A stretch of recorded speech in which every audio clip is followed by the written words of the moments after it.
Selamat datang kembali di pembahasan mendalam kita. Di pertemuan sebelumnya kan kita udah sepakat ya, kalau gut feel atau intuisi itu, ya itu cerminan diri kita sendiri. Betul, gabungan unik gitu ya? Iya, dari siapa diri Anda, sifat khasnya, terus di mana Anda ngerasainnya di badan, gimana rasanya secara emosi, dan gimana kita ngolahnya di pikiran, kognitifnya. 4 aspek itu ya, personifikasi, perwujudan, emosional, dan kognitif. Nah, hari ini kita mau coba menyatukan keempatnya. Kita bakal telusuri gimana keempat aspek ini, sifat, rasa di badan, emosi pikiran, bekerja sama memunculkan 3 sinyal intuisi yang paling umum kita alami. Eureka, Spidey Sense, dan Jolt. Tujuannya apa? Biar Anda makin peka aja ngenalin sinyal unik yang Anda rasain. Ini pas banget sama fokus bab 11 di buku sumber kita. Seperti apa rasanya Eureka, Spidey Sense, atau Jolt Anda? Betul sekali. Ini soal mempertajam kepekaan kita pada ya bisikan-bisikan dari dalam diri itu. Kalau kita paham gimana rasa spesifik dari Eureka, Spidey Sense, Jolt buat kita pribadi, itu nggak cuma bikin kita, oh ini dia sinyalnya. Tapi kita juga bisa mulai memanfaatkannya. Lebih sadar gitu ya? Iya, lebih sadar. Kita mulai dari Spidey Sense dulu deh. Gimana? Soalnya seringkali perasaan kok ada yang aneh ya. Ini yang paling gampang kita sadari di keseharian. Oke, Spidey Sense. Jadi ini semacam alarm internal gitu kan? Perasaan janggal yang muncul waktu ada info baru atau situasi yang rasanya nggak klik. Nggak pas gitu ya? Iya, nggak cocok sama apa yang udah kita tahu, atau yakini, atau anggap wajar. Kayak ada yang salah, bikin nggak nyaman, atau ya jadi waspada gitu. Unik dari keempat aspek intuisinya dia. Oh iya, gimana tuh? Jadi kalau Spidey Sense-nya lagi aktif, secara fisik, dia tuh ngerasain tegang atau nyeri di antara leher sama bahu kirinya. Spesifik ya? Iya, terus secara emosi, rasa gugupnya bisa keluar jadi kayak ketawa kecil yang aneh gitu. Atau kalau dia lagi marah, malah rasanya kayak cemas dan gelisah. Unik. Terus secara pikiran, kognitifnya, dia cenderung fokus ke hal-hal yang nggak biasa. Pengecualian gitu. Mikirin platypus lah sebagai mamalia unik.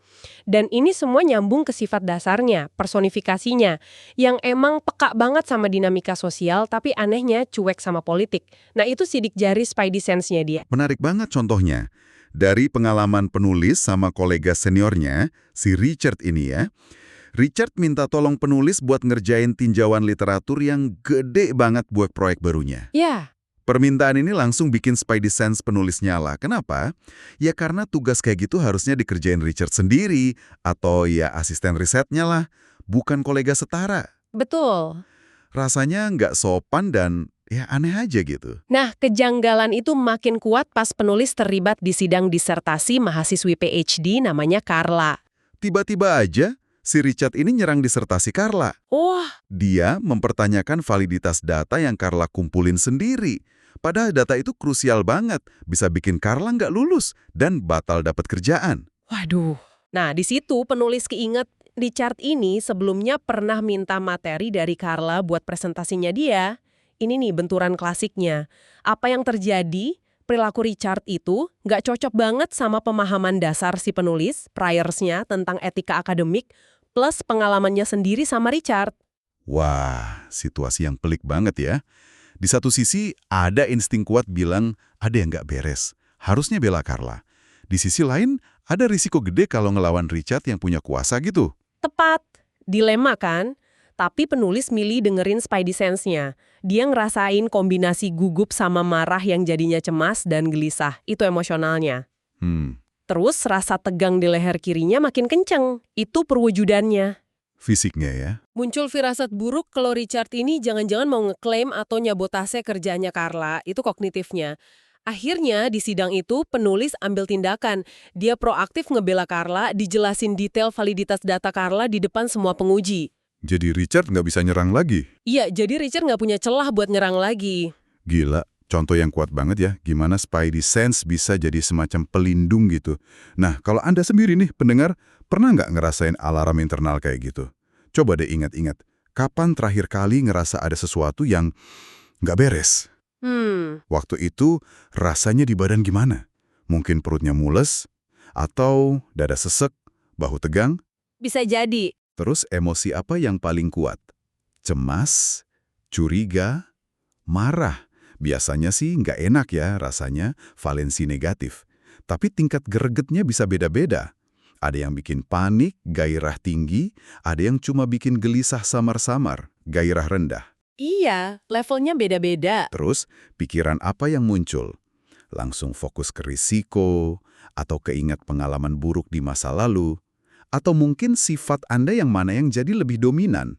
Kehati-hatian, rasa keadilan, skeptis. Mengenali pola unik Spidey Sense Anda ini penting banget loh. Soalnya kadang sinyalnya tuh bukan alarm yang bunyi keras gitu. Bisa jadi cuma ketidaknyamanan fisik atau kejanggalan kecil yang sering kita abaikan. Oh iya ya. Nah, belajar peka sama sinyal-sinyal halus ini, itu dia keahlian yang sebenarnya. Oke, jadi intuisi itu nggak melulu soal alarm bahaya ya. Kadang malah datangnya kayak pencerahan gitu, yang rasanya enak. Kayak ada lampu tiba-tiba nyala di kepala. Aha! Gitu. Nah, Ini itu dia. yang kita sebut momen eureka. Betul, eureka itu sensasi realisasi cepat yang muncul setelah kita mikir atau lagi mecahin masalah gitu. Tiba-tiba solusinya jelas banget. Atau koneksi yang tadinya nggak kelihatan jadi terang menderang. Kayak nemu. Iya, rasanya baru, tapi sekaligus kok kayak udah kenal gitu. Pas banget rasanya. Kayak waktu mecahin teka-teki. Misalnya teka-teki pintu kaca hijau, cuma beda atau orang yang namanya punya huruf double yang bisa lewat. Oh iya pernah dengar. Books, paper, ballerinas, zookeepers, moose, deer, itu bisa. Tapi salt, novels, gymnasts, veterinarians, antelope, nggak bisa. Nah, pas Anda nemu polanya, oh, huruf double, itu dia eureka. Rasanya klik. Ngerti. Ada contoh nyata nggak? Ada. Dari Adam, dia dokter ahli jantung yang hebat. Adam ini lagi galau berat. Dia dapat tawaran kerja bagus di Inggris. Tapi di waktu yang sama, ayahnya yang udah sepuh minta dia pindah deketan. Wah, dilema lagi. Iya, banyak keraguan. Rumahnya susah dijual, gaji mungkin turun. Pendidikan anak gimana? Kompleks. Terus eurekanya gimana? Momen eureka Adam datang pas dia lagi merenung. Dia ingat komentar ayahnya soal waktu yang berharga. Terus dia keingat kutipan dari buku favoritnya, The Alchemist, tentang alam semesta yang ngasih sinyal. Oke. Nah, pas itu dia ngerasain respon fisik yang jelas banget. Inderanya kayak lebih tajam, perutnya agak berdebar sedikit. Eureka! Langsung klik gitu ya? Iya, dia sadar ini bukan cuma soal pindah kerja, tapi soal ngenalin serangkaian sinyal yang rasanya pas banget buat dia. Yang menarik dari eureka ini seringkali bukan cuma idenya, tapi ada sensasi fisik yang ngekonfirmasi resonansinya itu. Kayak badannya bilang, ini dia. Bahkan sebelum otaknya selesai mikir. Wow. Kalau kita bedah momen eureka ini ya, sifat ingin tahu sama rasa pencapaiannya muncul, itu personifikasinya. Betul. Di badan, perwujudannya terasa perut berdebar dikit, indera menajam, mata melebar, dengar lebih jelas gitu mungkin ya. Bisa jadi. Terus emosinya, wah jelas ini, gembira, antusias, pengen cerita ke orang, valensi positif, gairah tinggi. Iya, semangat. Dan pikirannya, kognitifnya, langsung aktif sama pola pikir penemuan. Keinget model mental dari buku The Alchemist soal ngikutin takdir atau sinyal. Prototipe tentang itu. Nggak impulsif ya? Enggak. Dia ambil langkah kecil dulu. Pasang iklan jual rumah, tapi nggak ngarep-ngarep banget. Kirim CV aja. Ternyata tiap langkah kecil ini dapat konfirmasi positif. Rumahnya laku cepat, harganya bagus, proses rekrutmennya lancar. Ini makin nguatin keputusan awalnya yang berdasarkan eureka tadi. Nah, ini pertanyaan penting nih. Gimana kita bedain eureka beneran dari sekedar angan-angan, wishful thinking gitu, atau ya kebetulan aja? Itu pertanyaan bagus banget. Seringkali salah satu pembedanya ya rasa yang mendalam tadi. Rasa pas yang kayaknya nggak bisa dipalsuin. Dan seringnya, kayak Adam tadi, eureka yang otentik itu bakal mulai divalidasi sama langkah-langkah kecil yang kita ambil setelahnya. Kayak semesta ikut mengamini gitu. Tapi ya tentu aja, ini butuh kejujuran sama diri sendiri buat ngerasainnya. Oke. Coba deh Anda ingat-ingat sekarang. Pernah nggak dapat momen klik, kayak Adam tadi? Pas aha itu datang, biasanya sifat Anda yang mana yang lagi aktif? Mungkin optimis? Atau terbuka sama ide baru? Iya. Terus rasanya di badan gimana? Ada sensasi ringan, angat di dada, atau senyum-senyum sendiri nggak ketahan? Perasaan senangnya lebih ke lega, puas, atau semangat membara pengen langsung ngerjain? Bisa beda-beda ya. Dan biasanya, pikiran atau topik macam apa sih yang sering bikin Anda dapat pencerahan mendadak, solusi kreatif buat kerjaan, koneksi tak terduga antar ide, atau pemahaman mendalam tentang sesuatu? Menarik buat direfleksikan ya. Oke, jadi ada Spidey Sense yang ngasih alarm, ada Eureka yang ngasih pencerahan. Nah, ada satu lagi nih. Agak mirip Eureka karena datangnya tiba-tiba, tapi efeknya beda banget. Kalau Eureka itu rasanya pas, yang ini justru bikin kaget, karena ngerombak total apa yang udah kita yakini sebelumnya. Nah, ini dia. Jolt. Atau sentakan. Jolt ya? Betul. Jolt ini juga ada rasa nggak cocoknya, ada disonansi, mirip Spidey Sense, tapi bedanya fundamental banget. Kalau Spidey Sense itu kan nolak info baru karena nggak cocok sama priors kita, keyakinan lama kita. Iya. Nah, kalau Jolt, itu justru momen kita sadar kalau priors kita sendiri yang ternyata salah, nggak lengkap atau udah nggak relevan lagi. Informasi atau pengalaman baru ini kayak ngebuka mata kita ke jalur yang sama sekali beda, dan kita rela ngelepasin keyakinan lama itu. Beda banget ya sama Eureka yang rasanya nemu, ini kayak dihantam kesadaran baru gitu ya. Perusahaan pembersih kereta super cepat Shinkansen di Jepang. Oh, yang terkenal bersih banget itu ya? Iya, tapi dulu TC ini punya masalah pelik banget. Moral karyawan rendah karena kerjaan bersih-bersih dianggap remeh. Citra publiknya juga negatif, ditambah lagi tekanan waktu bersih-bersihnya gila-gilaan, cuma 7 menit per kereta.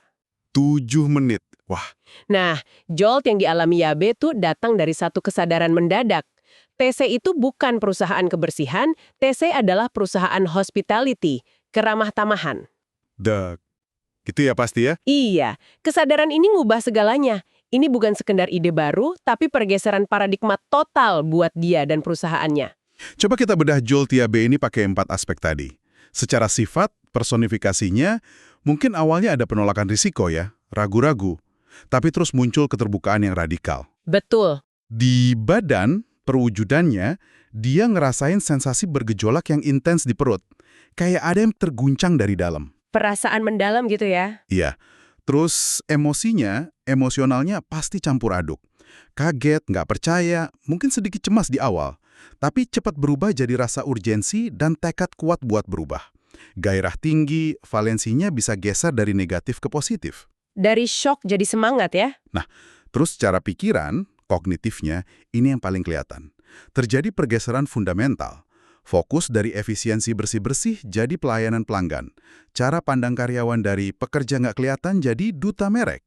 Target utama dari cepat dan bersih jadi bangga dan melayani. Dan jolt transformatif ini nggak berhenti di kesadaran aja. Yabe langsung ambil langkah berani, bold stroke-nya itu ngubah identitas perusahaan.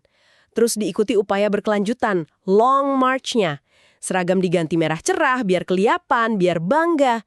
Staf dilatih interaksi sama penumpang, kasih hadiah kecil ke anak-anak, bikin sistem laporan malaikat buat apresiasi tindakan ekstra. Dan yang penting, dia dengerin dan terapin saran dari staf di lapangan. Hasilnya? Hasilnya ya, TCI berubah total. Jadi contoh keunggulan layanan yang dikagumi dunia. Luar biasa transformasinya. Pengalaman Yabe ini benar-benar luar biasa ya. Rasanya kayak bangun dari tidur panjang gitu. Nah, Anda sendiri pernah nggak ngalamin momen jolt kayak gitu? Momen yang bikin cara pandang Anda soal sesuatu, entah itu karir, hubungan, kesehatan, keyakinan, berubah drastis? Momen yang mengguncang gitu ya. Ya, coba ingat lagi, perasaan fisiknya gimana waktu itu? Jantung berdebar kencang, ada sensasi kayak jatuh atau malah terbangun, atau energi yang tiba-tiba meluap. Terus emosinya gimana? Kaget dulu, baru jadi semangat? Atau mungkin sempat ada rasa takut sebelum akhirnya menerima? Dan biasanya, topik atau situasi apa, mungkin perubahan besar dalam hidup, yang cenderung memicu pergeseran mendasar semacam ini buat Anda? Jolt ini memang seringkali terasa paling intens ya, karena dia nantang inti dari pemahaman kita sebelumnya. Tapi potensinya buat pertumbuhan juga luar biasa besar. Jadi, jelas banget ya sekarang, Eureka, Spidey Sense, dan Jolt ini adalah 3 dialek utama dari bahasa intuisi kita. Semuanya itu kombinasi unik dari siapa diri Anda, di mana Anda merasakannya di tubuh, bagaimana emosinya, dan bagaimana pikiran Anda mengolahnya. Betul, dan rasa dari tiap sinyal ini sangat khas, sangat personal. Unik buat setiap orang. Tepat sekali. Mengenali rasa khas dari sinyal-sinyal ini, entah itu alarmnya Spidey Sense, pencerahannya Eureka, atau sentakan jolt yang mengubah arah, itu langkah pertama yang krusial, supaya kita bisa memanfaatkannya dengan sadar. Bukan sihir ya? Bukan, ini bukan soal sihir atau kekuatan gaib. Ini soal melatih kepekaan pada proses internal kita yang kaya banget, yang terus-menerus ngolah data dari pengalaman hidup kita. Mengutip Nelson Mandela dengan sedikit penyesuaian nih, sentakan sederhana bisa mengubah jalan hidup Anda selamanya. Kuncinya, ia ngenalin sentakan itu pas dia datang. Nah, pertanyaan pamungkasnya sekarang nih. Kalau kita udah mulai lebih peka ngenalin sinyal-sinyal unik ini, entah itu Spidey Sense, Eureka, atau Jolt, terus gimana caranya kita bisa secara aktif dan bijaksana menggunakannya? Untuk ambil keputusan dan tindakan nyata ya. Ya, gimana menerjemahkan kesadaran internal ini jadi langkah konkret yang positif buat hidup kita? Itu dia yang akan kita kupas tuntas di pembahasan kita selanjutnya. Menarik sekali. Sampai jumpa!